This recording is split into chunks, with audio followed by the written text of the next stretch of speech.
जरूर। नीचे प्रस्तुत है गरुड़ पुराण के अनुसार भगवान श्री कृष्ण द्वारा बताई गई वह दिव्य कथा, जिसमें बताया गया है कि मनुष्य का भाग्य कब और कैसे लिखा जाता है।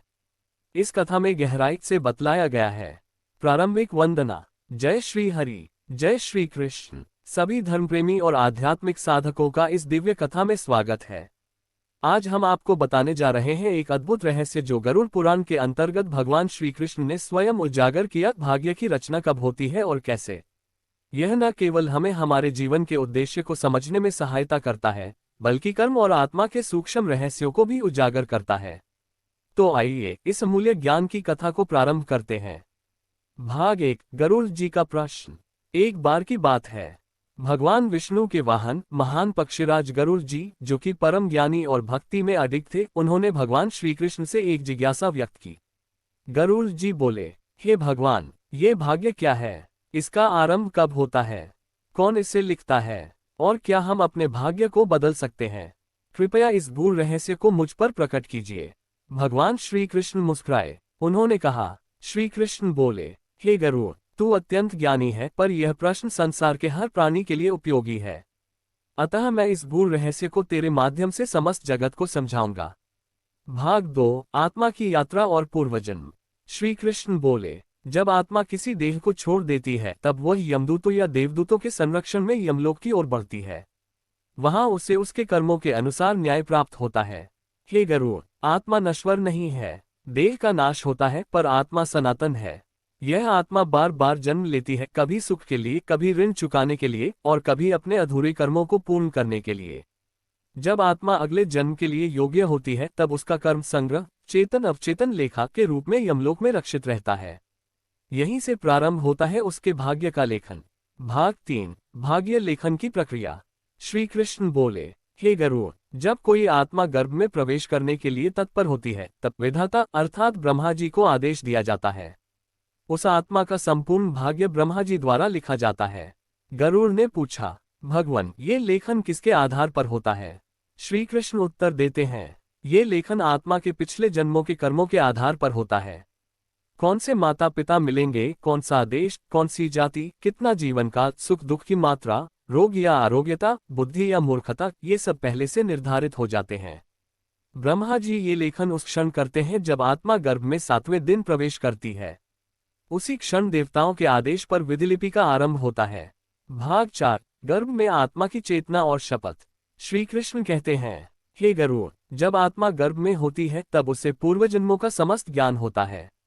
वह देख सकती है कि किस कर्म ने उसे यहाँ लाया। गर्भ में वह आत्मा परमेश्वर से विनती करती है, हे प्रभु, मुझे स्मरण शक्ति दो, मुझे मोहमाया में मत डालना। मैं इस बार संसार में जाकर केवल धर्म, भक्ति और सत्य का पालन करूंगा। परंतु जैसे जैसे आत्मा का शरीर विकसित होता है, वैसे वैसे माया का आवरण उस पर छा जाता है, और जन्म लेते ही वह सब भूल जाती है। भाग 5। भाग्य और कर्म का संबंध। गरुड़ जी ने पूछा, हे माधव, क्या मनुष्य अपने भाग्य को बदल सकता है? श्री कृष्ण उत्तर देते हैं, हाँ, लेकिन केवल कुछ अंश तक। भाग्य वह खेत है जो पिछले जन्म के कर्मों से बोया गया है, और वर्तमान जीवन में कर्म उस खेत में सींचने की क्रिया है। यदि वर्तमान के कर्म उत्कृष्ट हैं, तो वह भाग्य के सूखे खेत को भी हरा भरा कर सकते हैं। परंतु कुछ विशेष घटनाएं, जैसे जन्म, मृत्यु, बड़े रोग या बड़े लाभ हानि, ये निश्चित होते हैं। इन्हें टाला नहीं जा सकता, परंतु इनसे गुजरने की प्रक्रिया को सहज और सुखद बनाया जा सकता है, सत्कर्मों और भक्ति के माध्यम से। भाग 6। मनुष्य के 3 लेखे। श्री कृष्ण बोले, मनुष्य के 3 लेख होते हैं, पूर्ववृत्त, भूतकालीन कर्म, वर्तमान वृत्त और भविष्यवृत्त। 1। पूर्ववृत्त, भाग्य का बीज। 2। वर्तमान वृत्त, मनुष्य की स्वतंत्रता।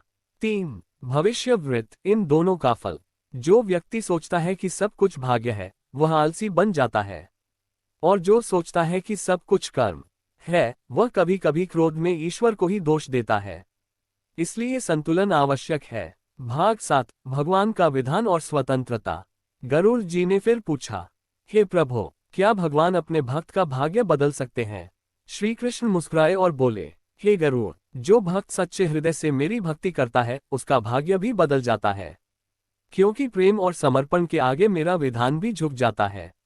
लेकिन ऐसा भक्त दुर्लभ है। अधिकतर लोग केवल दुखाने पर ही मेरी शरण में आते हैं। जब तक वह संपूर्ण समर्पण नहीं करता तब तक मैं भी उस पर अपनी कृपा पूर्ण रूप से नहीं करता। भाग 8, मृत्यु के समय आत्मा की स्थिति और अगला भाग्य। श्री कृष्ण बोले, मृत्यु के समय मनुष्य जिस भाव में होता है वही भाव उसके अगले जन्म को निर्धारण करता है। इसलिए अंतिम समय में राम नाम का स्मरण अनंत महत्व रखता है। जो व्यक्ति मृत्यु के समय ईश्वर के स्मरण में होता है उसके अगले जन्म में उच्च आत्मिक जीवन की प्राप्ति होती है। और जो सांसारिक मोह, क्रोध या द्वेष में मरता है वह उसी भाव के अनुसार पुनर्जन्म प्राप्त करता है।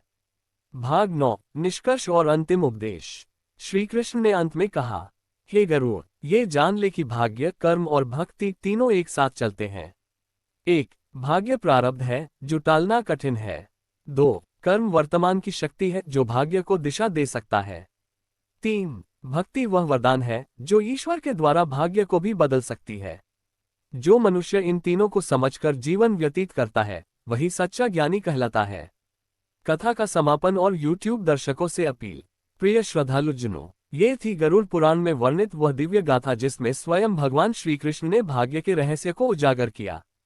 हमें ये समझना चाहिए कि जीवन का हर क्षण अनमोल है। कर्म करें, भक्ति करें और अपने जीवन को सत्कर्मों से भर दें। तभी हम अपने भाग्य के स्वामी बन सकते हैं। अगर आपको ये कथा ज्ञानवर्धक और आध्यात्मिक रूप से उपयोगी लगी हो तो कृपया वीडियो को लाइक करें, कमेंट में जय श्री कृष्ण अवश्य लिखें और ऐसे ही दिव्य ज्ञान के लिए चैनल को सब्सक्राइब करें। आप सभी को श्रीहरि की कृपा प्राप्त हो। हरि ओम तत्सत।